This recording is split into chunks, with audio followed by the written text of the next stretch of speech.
Hari ini kita melihat sejumlah elit kekuasaan, lingkar utama malahan, sedang memainkan proyek memputinkan Jokowi. Ini sinyal bahaya bagi Indonesia. Sobat Historia pasti kenal siapa Vladimir Putin, Presiden Rusia yang memerintahkan pasukannya untuk menginvasi Ukraina.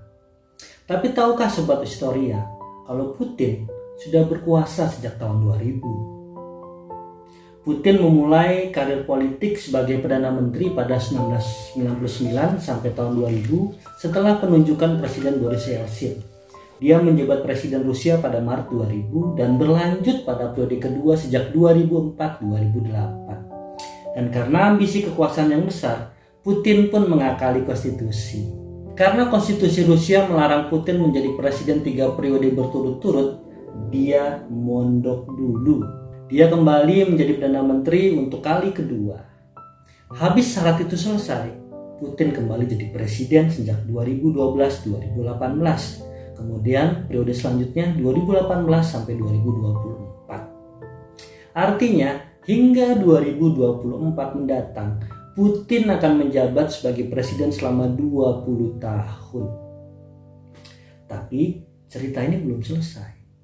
Secara konstitusi, Putin tidak bisa maju lagi sebagai presiden Rusia pada 2024. Kecuali dia mau pakai modus sebelumnya, mondok jadi Perdana Menteri dulu. Baru kemudian maju lagi sebagai presiden pada 2030. Masalahnya, kali ini kekuasaan Putin sudah sangat kuat. Alih-alih mengakali konstitusi secara halus, Putin memutuskan untuk mengamandemen konstitusi. Ya, pada Maret 2021, Duma Negara, Majelis Rendah Parlemen Rusia, mengesahkan pembacaan ketiga dari amandemen konstitusi Rusia yang memungkinkan Putin mencalonkan diri lagi sebagai presiden. Nah, pasalnya, menurut salah satu ketentuan konstitusi Rusia tersebut yang diamandemen tersebut, batasan masa jabatan presiden berlaku untuk kepala negara petahana tanpa memperhatikan masa jabatan sebelumnya. Itu berarti Putin memenuhi syarat untuk 2 masa jabatan lagi. Artinya Putin berkemungkinan untuk kembali menjabat presiden Rusia hingga 2036. Kalau dia berkuasa sejak tahun 2000, potong masa jabatannya sebagai Perdana Menteri, maka Putin akan menjadi presiden Rusia selama 32 tahun. Kenapa amandemen ini bisa berlangsung? Ya, karena COVID. Proposal Putin berjalan mulus, tak ada protes jalanan masif di seluruh negeri. Pemungutan suara tidak mungkin dipantau karena pemilihan berlangsung sepekan dengan alasan pandemi COVID. Sementara itu, pengumuman hasil sementara juga dinilai sebagai pelanggaran, termasuk ada undian dan hadiah uang tunai untuk mendongkrak jumlah pemilih. Jadi mereka yang memilih untuk mendukung proposal Putin bakal dikasih hadiah, bakal dapat undian. Dugaan kecurangan terjadi pada keluarga yang belum memilih tapi daftarnya telah terisi. Dengan demikian, Putin berpotensi berkuasa hingga 2036 atau jadi presiden selama 32 tahun. Haji gile. Terus mungkin Sobat Historia bertanya, apa masalahnya? Kenapa jabatan presiden mesti dibatasi? Untuk kasus Indonesia, saya pernah mengangkat Soekarno sebagai presiden seumur hidup dan Soeharto yang punya modus mengakali pemilu. Sobat Historia bisa tonton di sini. Nah, dalam konteks Rusia, selama Putin menjadi presiden, pengkritiknya itu dipenjara. Dalam 2 periode pertama, pendapatan warga Rusia memang naik akibat booming minyak dan gas sebagai sektor utama ekspor Rusia. Tapi pada tahun 2008 terjadi krisis keuangan global yang memaksa Rusia masuk dalam resesi dan harga minyak turun. Rusia kehilangan banyak investor asing. Modal asing miliaran dolar lari ke luar negeri. Nah, Alexei Navalny, pemimpin oposisi waktu itu, dipenjara setelah mengekspos korupsi dan menyebut partai penguasa Rusia, partainya Putin, sebagai partai penjahat dan pencuri. Terus masa jabatan ketiga Putin ini ditandai dengan kebijakan yang konservatif. Putin sampai memenjarakan Mikhail Khodorkovsky, ex-miliarder dan aktivis anti Putin dari grup punk Pussy Riot. Dan hari ini kita juga sama-sama tahu Putin telah mengerahkan pasukannya untuk menginvasi Ukraina.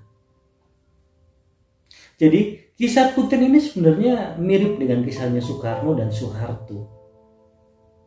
Terlalu lama berkuasa bisa berbahaya. Terlalu lama berkuasa bisa menyebabkan, pertama, seseorang bisa jadi otoriter.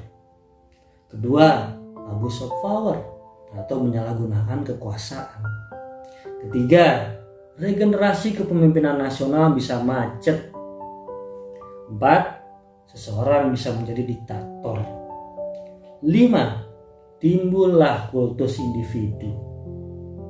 Inilah alasan mengapa MPR pada awal reformasi memutuskan untuk menyepakati perubahan pasal 7 Undang-Undang Dasar 1945, yaitu membatasi masa jabatan presiden menjadi cukup 2 periode. Saya yakin dan percaya alasan-alasan ini pula yang membuat Presiden Susilo Bambang Yudhoyono langsung tegas menolak wacana perpanjangan masa jabatan presiden.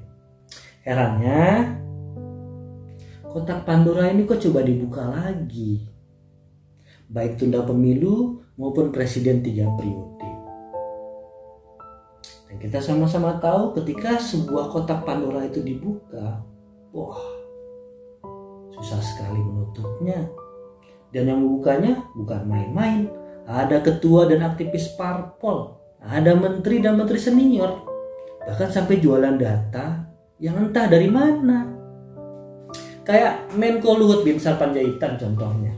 Dia itu kan mengklaim usulan penundaan pemilu 2024 berasal dari masyarakat. Kalau itu analisis big data yang dimiliki oleh pemerintah. Luhut menyebut pemerintah memantau percakapan 110 juta orang di media sosial. Luhut juga bilang kalau orang-orang itu ada di Demokrat dan di PDIP. Nah ini kan aneh. AHY dan Demokrat sudah tegas-tegas menolak wacana ini. Megawati dan PDIP juga begitu. Tapi kalau Luhut masih jualan pendukung Demokrat dan PDIP, apa yang dia kejar?